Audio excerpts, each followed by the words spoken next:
상남중학교 친구들 안녕하세요. 선생님은 여러분과 함께 기술가정 수업을 하고 있는 주다희 선생님입니다. 오늘도 여러분이랑 즐겁고 유익한 기술가정 수업 시작해 보도록 하겠습니다. 자, 여러분, 우리가 벌써 기술가정 수업 5번째 시간이 되었습니다. 그래서 여러분이 지난 시간에 배웠던 내용을 얼마나 잘 기억하고 있는지 선생님이랑 질문 3가지를 통해서 확인해 보도록 하겠습니다. 자, 질문 첫 번째입니다. 자, 이 사진 기억나죠, 여러분? 우리가 지난 시간에 공기 환경에 대해서 배웠어요. 그래서 쾌적한 실내 공기 환경을 유지하기 위해서 바람이 잘 통할 수 있도록 우리가 창과 문을 열어두는 것을 무엇이라고 할까요? 네, 맞습니다. 바로 통풍이었습니다. 통풍. 바람이 통하게 하다. 우리 친구들 다들 잘 기억하고 있죠? 자, 그러면 두 번째 질문입니다. 자, 두 번째 질문은요, 요거예요. 바로 우리가 집안에서도 많이 봤을 기계인데요. 우리가 실내의 공기를 정화를 하거나 아니면 온도와 습도를 잘 맞춰주기 위해서 실내와 실외의 공기를 바꾸어주는 것을 무엇이라고 할까요? 네, 맞아요. 환기라고 합니다. 환기. 우리가 교환하듯이 공기를 바꾸어준다 라는 의미예요. 그래서 우리가 통풍과 환기에 대해서 배워봤습니다. 자, 그러면 세 번째 질문 나가겠습니다. 자, 세 번째 질문은요, 우리가 새집 증후군이라는 걸 배우면서 그러면 우리가 새집에 살려면 어떻게 해야 될까? 새집에 살면서 우리가 쾌적한 공기 환경을 누리기 위한 방법 한 가지를 배웠었죠? 네, 맞습니다. 우리가 집안을 따뜻하게 데워가지고 우리 그 안에서 새집에서 나오는 안 좋은 물질들, 우리 휘발성 물질들을 다 빠르게 날려버릴 수 있는 방법으로 맞아요. 우리가 베이크 아웃에 대해서 배웠습니다. 우리 친구들 이 3가지 질문을 통해서 지난 시간에 배웠던 내용 잘 기억하고 있다는 걸 확인했습니다. 자, 그러면 우리가 오늘 더 자세하게 배워볼 수업 내용은요. 쾌적한 주거 환경을 위한 요건 마지막 시간입니다. 바로 소리 환경에 대해서 배워보도록 하겠습니다. 여러분, 우리가 소리 환경에 대해서 배워보기로 했는데 소리란 무엇일까요? 무엇을 소리라고 말을 할 수 있을까요? 오, 맞아요. 들리는 거. 선생님, 들리는 게 소리일 것 같아요. 라고 생각하는 친구들. 아니면, 선생님, 저 과학 시간에 배웠던 기억이 나요. 뭔가 떨려가지고 귀로 들어오는 거 소리라고 했던 것 같아요. 라고 기억하고 있는 친구들 있을 텐데요. 맞아요. 우리 소리라고 하는 건요. 물체가 무언가에 부딪히거나 아니면 빠르게 떨릴 때 우리 사람이나 동물의 귀를 통해서 이렇게 슝 하고 음파가 들어오게 됩니다. 이 음파가 들어와서 우리의 고막에 닿았을 때 우리가 이것을 들린다 이렇게 소리로 인식을 하게 됩니다. 그래서 소리라고 하는 것은 물체가 부딪히거나 빠르게 떨리거나 할 때 사람이나 동물의 귀에 전달이 되어서 청각을 일으키는 공기의 진동, 우리가 음이라고 표현을 합니다. 이것이 바로 소리예요. 자, 그러면 우리가 우리 주변에 나는 다양한 소리들이 있을 거예요. 그래서 선생님이 우리 주변에 나는 소리들을 몇 가지 가지고 와봤어요. 그래서 이게 무슨 소리인지 여러분이 한번 맞춰보도록 하겠습니다. 자, 첫 번째 소리 나갑니다. 자, 이 소리는 무엇일지 귀를 기울여가지고 잘 들어보도록 할게요.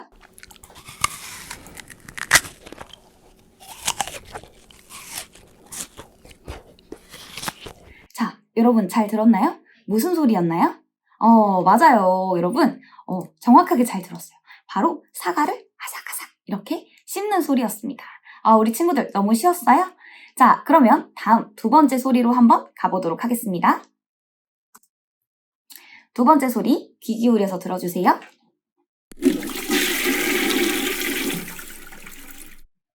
자, 두 번째 소리 다들 잘 들었나요? 맞아요. 두 번째 소리는 바로 맞아요. 화장실 변기물이 이렇게 내려가는 소리였습니다. 우리 친구들 이것도 너무너무 쉬웠죠? 자, 그럼 세 번째 소리를 한번 맞춰보도록 할게요. 세 번째 소리는요. 뭔가 익숙한 소리인 것 같기도 하고, 그쵸? 맞습니다. 바로 세 번째 소리는요. 여러분이 자주 사용하는 핸드폰 문자 이렇게 타이핑하는 소리였습니다. 자, 이렇게 문자를 타이핑하는 소리였습니다. 자, 그럼 네 번째 소리 알아보도록 할게요. 네 번째 소리도 귀 기울여 보도록 하겠습니다.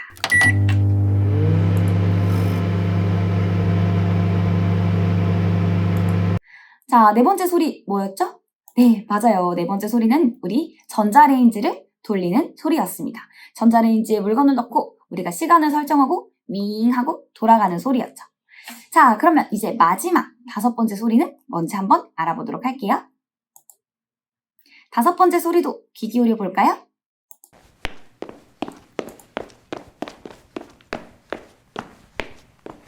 오, 다섯 번째 소리 어떤 소리인지 알 수 있을까요? 맞아요. 다섯 번째 소리는 이렇게 구두를 신고 타박타박타박 걸어가는 소리였습니다. 자, 우리 일상생활에서 정말 다양한 소리가 난다는 거 여러분 알 수 있겠죠? 자, 우리가 일상생활에서 정말 다양한 소리들을 찾아봤어요. 그런데 이런 소리들 중에서 우리가 소음이라고 부르는 소리가 있어요. 소음은 어떤 소리를 말을 할까요? 지금 나와 있는 것처럼 이렇게 뭔가 시끌시끌시끌한 소리를 얘기를 하는 걸까요? 어떤 소리를 소음이라고 말을 할까요? 네, 맞아요. 여러분, 귀가 아픈 소리, 듣기 싫은 소리, 너무 큰 소리, 우리 친구들이 여러 가지 말을 했을 텐데요. 자, 소음은 바로 이런 소리를 말을 합니다. 우리가 영어로는 noise라고 합니다. 그래서 불규칙하게 마구마구 뒤섞여서 불쾌하고 우리에게 불쾌감을 주는 거예요. 그래서 불쾌하고 시끄러운 소리를 우리가 소음이라고 합니다. 그래서 사람들이 원하지 않는 그런 소리를 모두 통칭해서 우리가 소음이라고 말을 합니다. 자, 그러면 선생님이 소리를 하나 들려줄게요. 이 소리는 좋은 소리일까? 아니면 소음일까? 여러분들 생각하면서 한번 들어보도록 하겠습니다.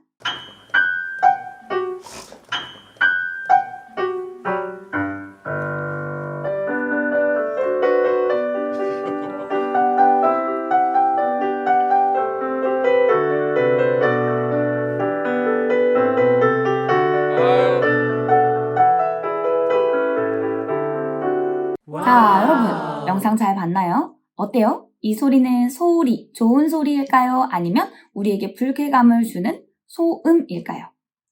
친구들 의견이 많이 분분한 것 같아요.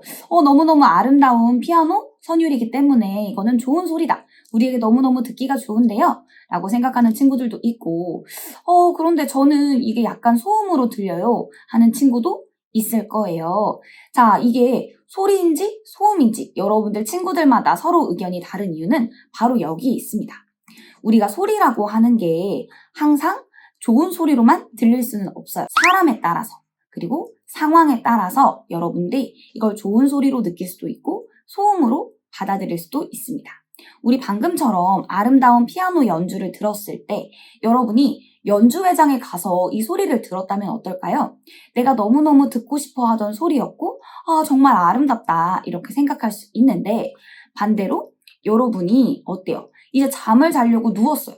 잠을 이제 편하게 잠을 자고 쉬고 싶은데 누가 내 옆에서 아름다운 피아노 소리라고 하면서 저 소리를 막 연주를 해요.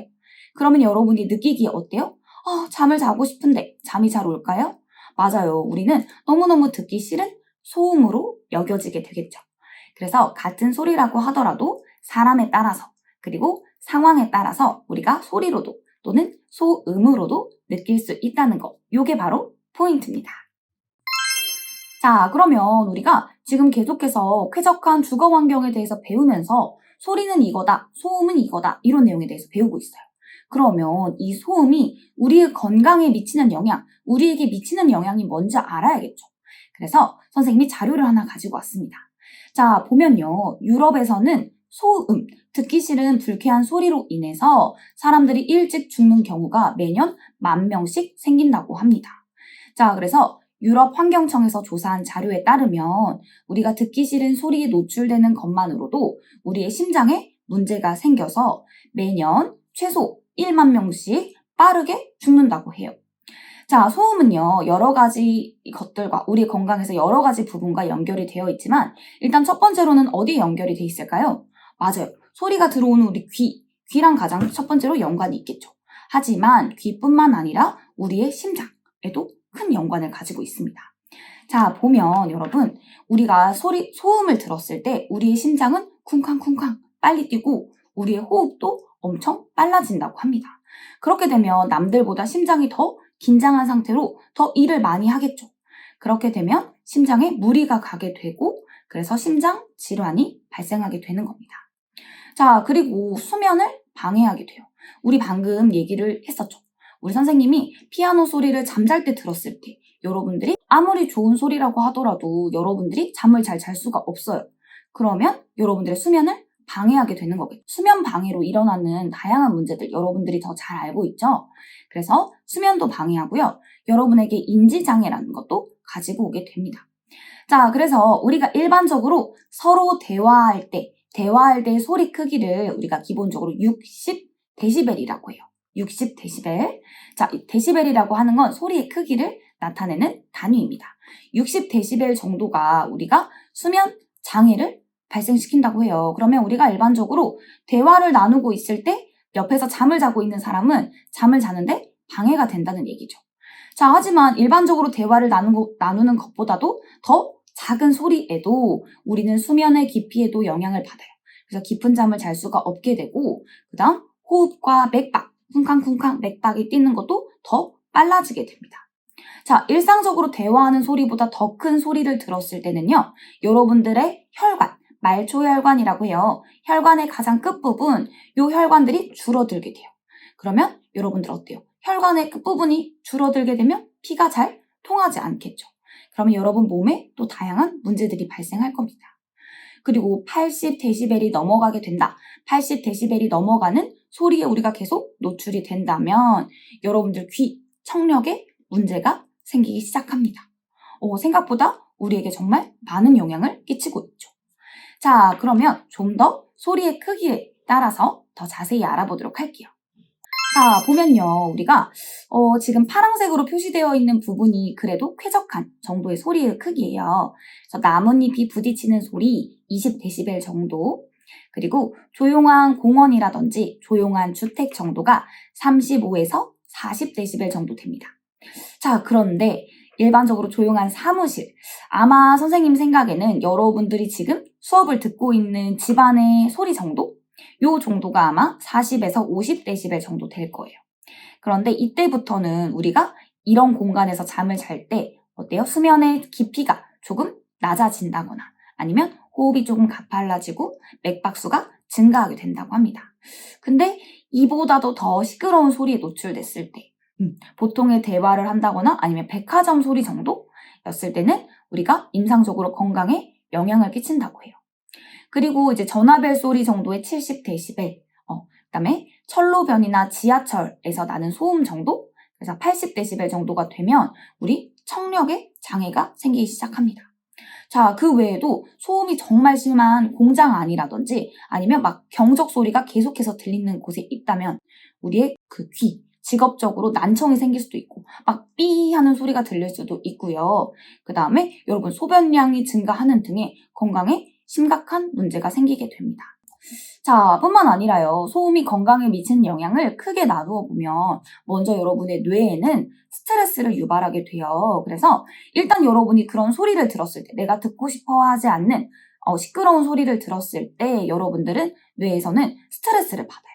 그래서 막 불안하기도 하고 그 다음에 여러분들에게 우울증을 만들어줄 수도 있어요. 우울증이 생기기도 하고 그 다음에 여러분들 몸에서 스트레스를 받으면 나오는 물질들, 호르몬들이 마구마구 나오게 됩니다. 자, 그리고 여러분들, 학생들의 경우는 인지 능력, 우리가 뭔가를 배우고 이해하고 받아들이는 능력 있죠? 이런 인지 기능이 점점 발달하지 못하게 됩니다. 그래서 아이들이 읽거나 쓰는 능력이 줄어들게 되죠. 자, 그리고 선생님이 중요하다고 말했던 거 있죠? 맞아요. 우리 심장, 그리고 혈관에 영향을 끼친답니다. 그래서 혈압이나 혈당 이런 것들이 올라가기도 하고요. 우리가 동맥경화라든지 심근경색, 심장에 문제가 생기는 것들이 빈번하게 일어나게 됩니다. 자, 그러면 이런 소음에 특히나 취약한 사람들이 있어요. 자, 첫 번째로는 먼저 일단 기본적으로 질병을 가지고 있는 사람들은 이게 더 심해지게 되겠죠. 자, 그리고 두 번째로는 평소에도 깊은 잠을 잘 자지 못하는 노인의 경우 어때요? 소음으로 수면 방해가 되면 더 악영향을 끼치게 되겠죠. 자, 그리고 여러분들처럼 공부를 하는 학생의 경우 지금 집중해서 공부를 열심히 해야 되는데 어때요? 이거 집중하기만도 너무너무 힘든데 안 좋은 소리, 듣고 싶지 않은 소리까지 들려서 나를 신경 쓰이게 할 때 어때요? 너무 공부도 잘 안 될 것 같죠? 맞아요. 그래서 수험생들도 소음에 매우 취약하게 됩니다. 소음이 우리들에게 끼치는 영향이 정말 많다는 걸 여러분들이 알 수 있었습니다. 자, 선생님이 이렇게 말로 설명하는 거 말고도 여러분들 이 영상을 보면서 소리 환경이 우리 생활에서 미치는 영향, 어떤 것들이 있고 얼마나 큰 영향을 미치는지 여러분 집중해서 보도록 하겠습니다. 평소에 교통소음이 많이 나는 도심과 조용한 지역에 사는 5,075명을 대상으로 소음 노출 정도와 신체 변화를 측정했다고 합니다. 그 결과 자동차, 기차, 비행기 중 어느 하나라도 소음에 노출될 경우 이 보프 비만이 심해지는 경향이 나타났다고 합니다. 이는 바로 스트레스 호르몬 때문이고요. 그중에서 코르티솔이라는 이런 호르몬과 수면 시간과의 연관관계 때문이었습니다. 이 수면 시간이 줄면 당연히 스트레스를 받게 되고요. 또 하나, 소음 공해가 심하면 결국 생리학적 스트레스 요인이 아주 배가가 되는데요. 이러한 요인들로 인해서 이 복부 지방을 증가시키는 코르티솔 호르몬 분비가 촉진되게 됩니다. 자, 여러분 영상 잘 봤나요? 어때요? 우리 뇌는 우리 몸으로 스트레스성 호르몬을 팡팡 뿜어내고 있다는 거 여러분들 기억하면 될 것 같습니다. 자, 그러면 소음이 우리의 생활에 정말 많은 영향을 미친다는 걸 알았는데 그러면 우리가 쾌적한 주거 생활하고 관련해서 우리 주거 생활에서 발생하는 소음에는 어떤 것들이 있는지 한번 얘기를 해볼까요? 일단은 우리 집을 놓고 실내와 실외로 나누어서 한번 생각을 해보도록 하겠습니다.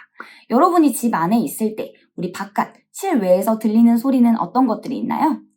맞아요. 우리 일단은 자동차가 지나가는 소리들, 자동차 지나가는 소리.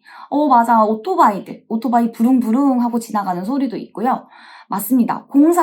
공사장에서 들려오는 소리들, 이런 것들도 있고, 밖에서 개가 짖는 소리, 맞아. 그런 것도 있을 수 있죠. 자, 그리고 어때요? 안내방송처럼 우리 마트에서 뭔가를 홍보해서 판다거나 이렇게 확성기에 대고 얘기하는 소리들도 바깥에서 들려오는 소리가 되겠습니다. 그런 실외에서도 다양한 소음들이 들려오죠. 어떤 친구가 새소리라고 얘기를 했어요. 맞아요. 짹짹거리는 새소리가 듣기 좋은 사람도 있지만 이게 저는 너무 듣기 싫어요. 제 일상을 방해하는 소음이에요. 하는 친구도 분명히 있을 거예요. 자, 그런 소리들도 실외에서 실내로 들어오는 소음에 해당하겠죠. 자, 그러면 이번에는 실내에서 발생하는 소음에는 어떤 것들이 있는지 살펴볼게요. 실내의 경우는 맞아요. 기계들이 돌아가는 소리, 우리가 세탁기 돌아가는 소리, 청소기 돌아가는 소리, 그 다음에 냉장고에서 웅웅 하면서 나는 소리들도 있을 거고요. 맞아요. 발소리, 그 다음에 아이들 뛰어다니는 소리, 이런 것들도 우리 실내에서 발생할 수 있는 소음 중에 하나겠죠. 그릇이 떨어진다거나 뭔가 깨지는 소리도 실내에서 발생할 수 있는 소음 중에 하나가 되겠네요. 자, 이런 소음들이 발생을 하는데 여러분 사실은 이렇게 지금 그림에 나와 있는 것처럼 우리 가족만 사는 주택, 단독주택의 경우라면 실내에서 발생하는 소음은 그냥 우리 가족들끼리 있으니까 크게 피해가 가지 않을 거예요. 그래서 실외에서 들어오는 소음 정도만 우리가 잘 막으면 되겠다 이렇게 생각할 수 있는데 요즘 우리가 살고 있는 집들이 대부분 어떤가요? 맞아요. 우리가 살고 있는 집들 대부분이 함께 살아가는 공동주택이죠. 그래서 함께 살아가는 공동주택이기 때문에 우리가 앞집, 옆집, 윗집, 아랫집 이렇게 다 붙어 있게 돼요. 따닥따닥 붙어 있는 경우가 많이 있어요. 그래서 다세대 주택이나 아파트 등의 한 층에서 발생한 소리가 다른 집 가구에 막 여러 군데로 전달되는 현상, 그래서 나타나는 소음을 우리가 층간소음이라고 말을 합니다. 여러분들, 솔직히 여러분들도 층간소음 많이 경험도 해봤을 거고 그리고 오히려 내가 누군가에게 층간소음 피해를 준 경험도 있을 거예요. 자, 그래서 우리가 이번 시간에는 우리 생활이랑 밀접하게 관련이 있기 때문에 층간소음에 대해서 좀 더 자세히 알아볼게요. 층간소음으로 인해서 발생하는 요즘에 정말 사회에 다양한 문제들이 있어요. 특히 말이죠, 여러분. 우리가 지금 코로나 때문에 집 밖으로 많이 나가지를 못하잖아요. 그러다 보니 집 안에서 생활하는 시간이 많이 늘어났어요. 그렇기 때문에 윗집, 아랫집의 소리를 더 오랫동안 더 자세하게 듣게 되는 거예요.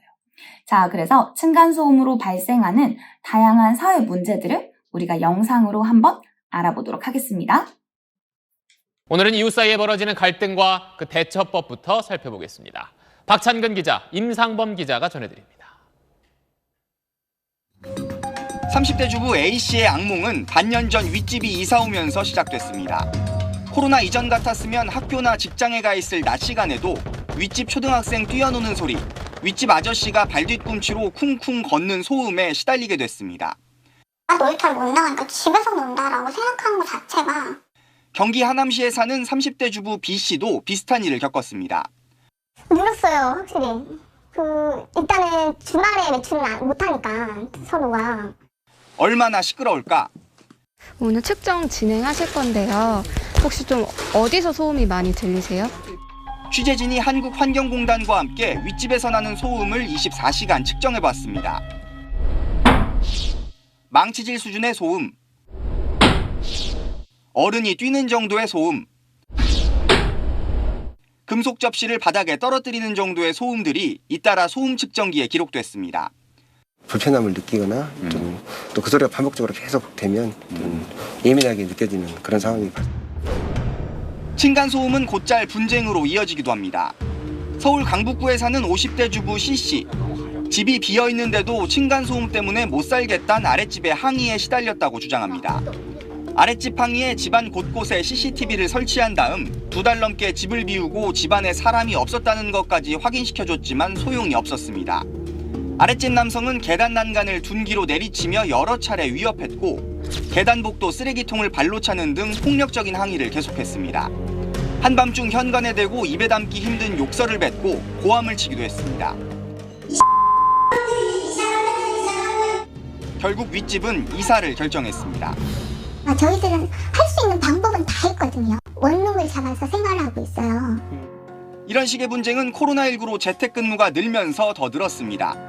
한국환경공단에 들어온 층간소음 민원은 전년 같은 기간과 비교해 61% 늘었고 신고를 받고 현장에 나가서 소음 측정도를 측정하는 현장 진단 건수도 52% 증가했습니다.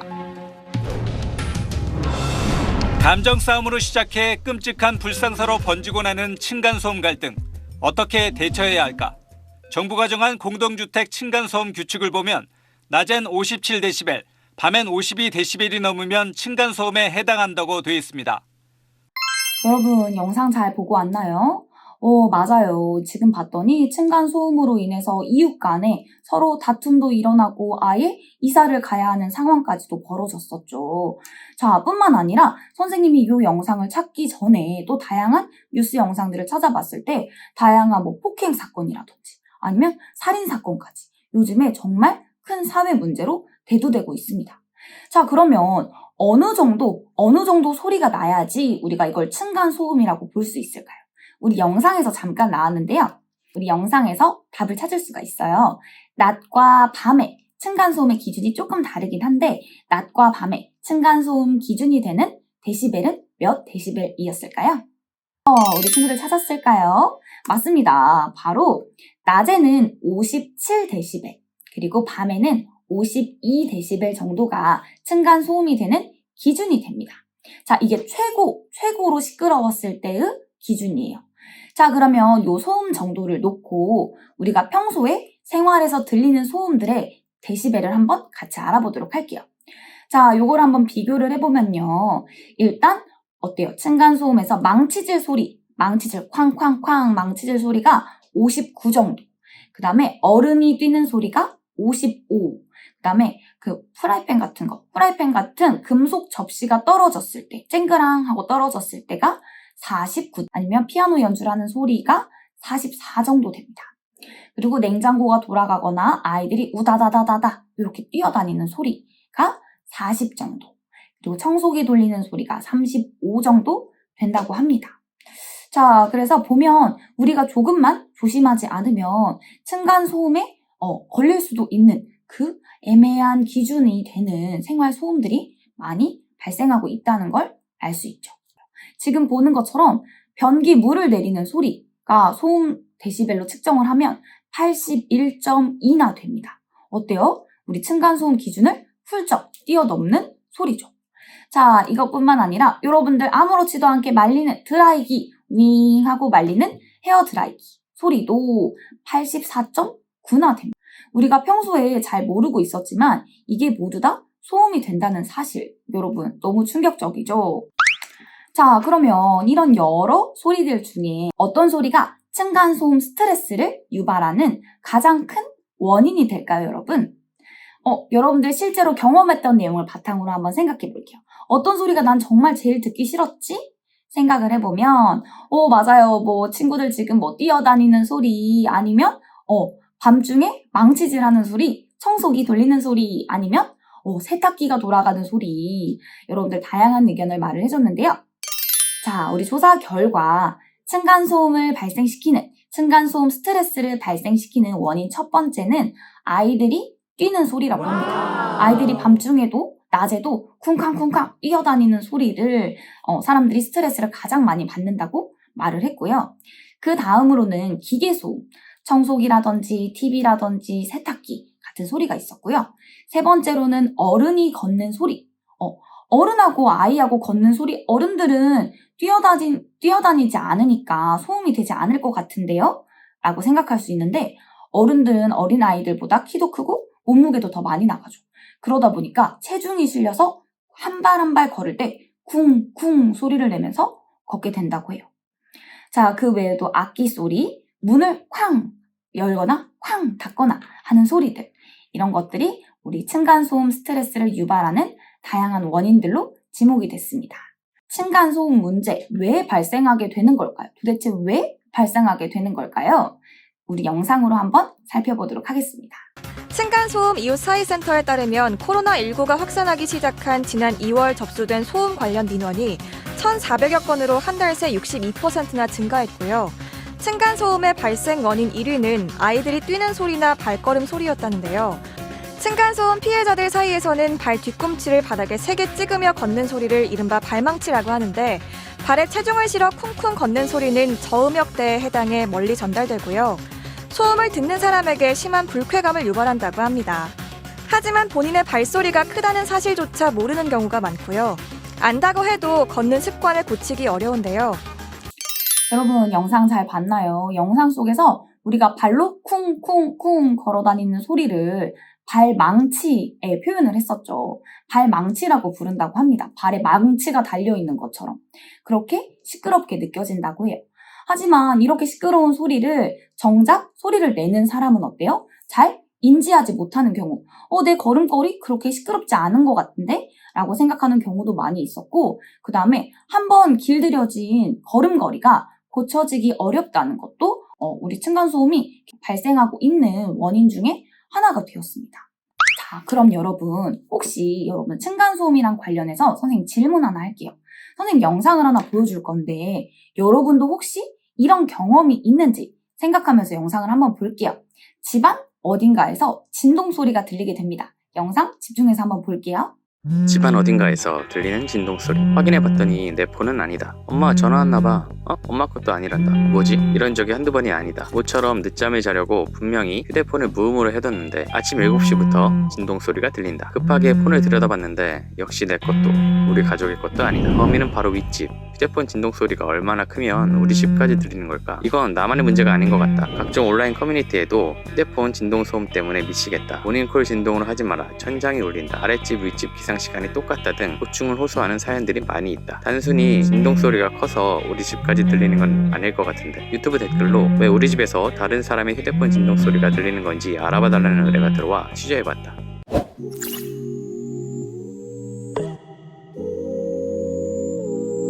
과거 한 방송 프로그램에서 휴대폰의 진동 소리가 어느 정도의 소음을 내는지 측정했더니 평균 45dB이 나왔다. 공동주택 층간소음 범위와 기준에 관한 규칙이 정한 기준에 맞먹는 소리다. 하지만 국가소음 정보 시스템에 따르면 진동 기계 소리는 층간소음 범위에 속하지 않는다. 분명히 시끄러운데. 휴대폰 진동 소리가 얼마나 큰지는 알았는데 저건 바로 옆에서 잰 소리고, 분명히 콘크리트로 된 두꺼운 벽과 바닥으로 막혀 있는데 왜 윗집의 휴대폰 진동이 우리 집에서 생생하게 들리는 건데. 전문가들은 아파트 등을 짓는 공법상의 문제 때문이라고 지적했다. 실제 아파트를 지을 때 층간소음을 줄이기 위한 완충제를 깔고 다시 콘크리트와 바닥 마감재까지 넣어 총 5가지 단면으로 층과 층을 나눈다. 여기에 방과 방을 나누는 벽까지 콘크리트가 채워지면 한 층의 골격이 완성된다. 층간소음 문제가 사회적으로 커지며 1999년 이전 120mm였던 바닥 슬래브 두께 규정은 210mm 이상으로 강화됐다. 이렇게 두꺼운데 그래도 여전히 윗집 소리가 들린다. 이유는 벽식 구조 때문이다. 1980년대부터 대규모 신도시가 개발되면서 벽식 구조가 등장했다. 유능한 건축가이자 우리에게는 TVN 알쓸신잡2에 출연하면서 더 유명해진 유현준 홍익대 건축도시대학 교수에게 좀 더 자세한 설명을 들어봤다.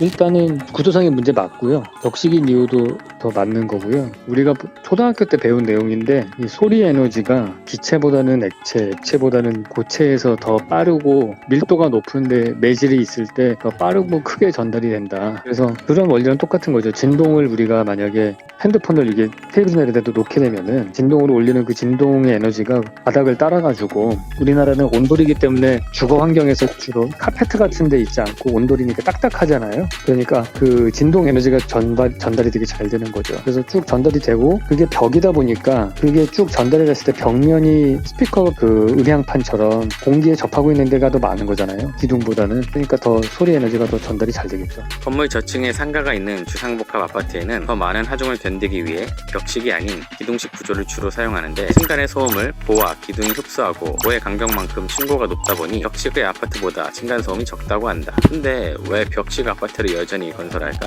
제일 좋은 거는 낭비하는 공간이 없어지니까 만약에 내 방에 기둥이 하나 박혀있으면 그 부분을 못 쓰게 되잖아요. 벽이 가다가 두꺼워지기도 하고. 근데 벽 두께 안에다가 모든 구조를 집어넣게 되면은 그러면 내가 쓸 수 있는 실내 면적에서는 방해가 최소화되거든요. 그런 것 때문에 벽식 구조를 썼던 거죠. 기둥식 구조의 건물로 이사를 갈 계획이 없다면 그냥 계속 남의 휴대폰 진동 소리를 들으며 살아야 할까? 유 교수의 말에서 해결책을 찾자면 휴대폰을 딱딱하지 않은 곳에 두는 거다. 매번 그러기는 힘들겠지만 방석이나 카펫 위에 둔다면 다른 집으로 전달되는 진동 소리가 많이 줄어들 수 있다. 일단 나부터 그렇게 해봐야겠다. 영상 잘 봤나요? 우리가 생각지도 못한 이유 때문에 층간소음이 발생한다는 거 여러분들 알 수 있었죠? 자, 그러면 여러분 이런 문제들을 어떻게 해결하면 좋을까요? 이런 우리가 구조상의 문제도 있었고 그 다음에 평소 우리가 가지고 있는 걸음걸이와 같은 생활 습관에서도 나타났었죠. 자, 그리고 우리가 각자 생활하는 시간이 조금씩은 다를 거예요. 사람들마다. 우리 윗집이랑 아랫집이 항상 같은 시간에 일어나서 같이 생활하고 같이 잠들고 하는 게 아니기 때문에 생활 시간에 따른 차이도 있을 거예요. 자, 그러면 이런 층간소음 문제를 어떻게 해결하면 좋을까요? 선생님이 지금 영상에서 보여주는 내용처럼 우리가 층간소음을 해결하면 될까요? 여러분 생각은 어때요? 영상 한번 볼게요. 저녁 시간 평소와 다름없는 시간을 보내고 있는데 초인종이 울렸어요. 누나는 이 시간에 올 사람이 없는데 누구지? 하는 생각에 누구세요? 라고 묻자 어느 아줌마가 대답했어요. 안녕하세요. 저는 아래층 903호 사는 사람이에요. 네. 안녕하세요. 무슨 일이신가요? 전 이상한 사람이 아니고요. 제가 딸이 있는데요. 얘가 고3이에요. 지금 한창 공부에 신경 쓰고 집중해야 하는데 윗집 애들이 쿵쾅거려서 딸아이 공부에 방해가 되세요. 주의를 부탁해도 고쳐지질 않아요. 하시더랍니다. 그래서 누나는 저희는 1003호가 아니라 1103호인데요. 했죠. 그러자 아주머니 약간 망설이며 그러더랍니다. 그래서 말인데 실례지만 제가 여기서 좀 뛰어도 될까요? 당해봐라 이거군요. 그렇지. 네.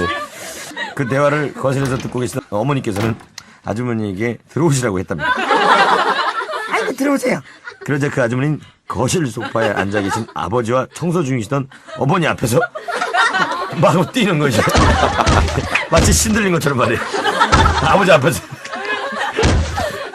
야, 지독하다. 그 모습을 보시던 어머니께서는 걸레질하던 마대자루를 전해주시면서 이것도 좀 써보세요. 바닥 쌈났구나, 쌈났어. 하셨고 그 아주머니는 마대자루를 오른손에 두고 바닥을 부셔버릴 듯한 기세로 5분 동안 아랫집에 메시지를 전하고 계셨어요. 그렇게 아주머니는 행위를 마치셨고 고맙다는 말과 함께 나가셨습니다. 이를 보시던 아버지께서는 저 여자는 미친 여자야. 그리고 며칠 후 어머니께서는 그 아주머니와 엘리베이터에서 제외를 하셨습니다.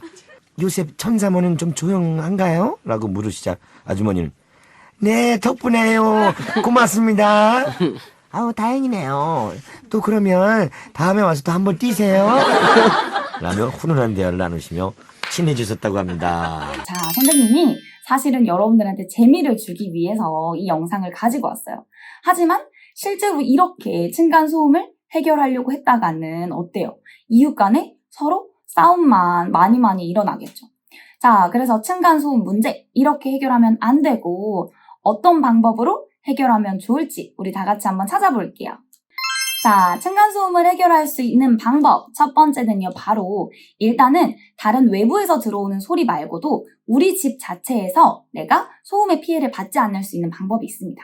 바로 여러분이 평면을 계획할 때, 그러니까 여러분의 집의 구조를 만들 때, 구조를 여러분들이 결정을 할 때 내가 조용하게 있어야 하는 공간 있죠. 조용하게 있어야 하는 공간은 조용한 공간끼리 묶어두고 그 다음 조금은 시끄럽고 떠들고 여러 사람들이 막 이야기도 많이 하고 활동을 많이 하는 장소들은 그런 장소들끼리 묶어주면 어때요? 우리가 조용하게 서재에서 책을 읽는 동안에는 가능하면 방해받지 않을 수 있겠죠.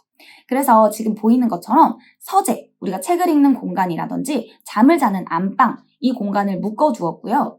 그 다음에 우리가 모여서 이야기를 많이 하는 거실이라든지 아니면 자녀들이 시끄럽게 떠들고 놀 수 있는 자녀방을 이렇게 묶어뒀어요. 그러면 서재에서 책을 읽다가도 아이들 소리 때문에 방해받는 일이 조금은 줄어들겠죠. 자, 그래서 평면 계획으로 소음을 차단하는 방법이 있었고요. 그 다음으로는 이제 외부에서 들어오는 소음을 차단하는 방법에 대해서 알아볼게요. 자, 첫 번째로는요, 여러분 집에도 많이 설치가 되어 있을 거예요. 창문을 한 개가 아니라 2개 또는 요즘에는 3중창까지 해가지고 창문을 여러 개를 설치를 하는 거예요. 그러면 소리가 바로 통과할 때 창문 하나에 튕겨서 나가는 것보다 1개, 2개, 3개를 통과하게 되면서 어때요? 튕겨져 나가는 양이 훨씬 많겠죠.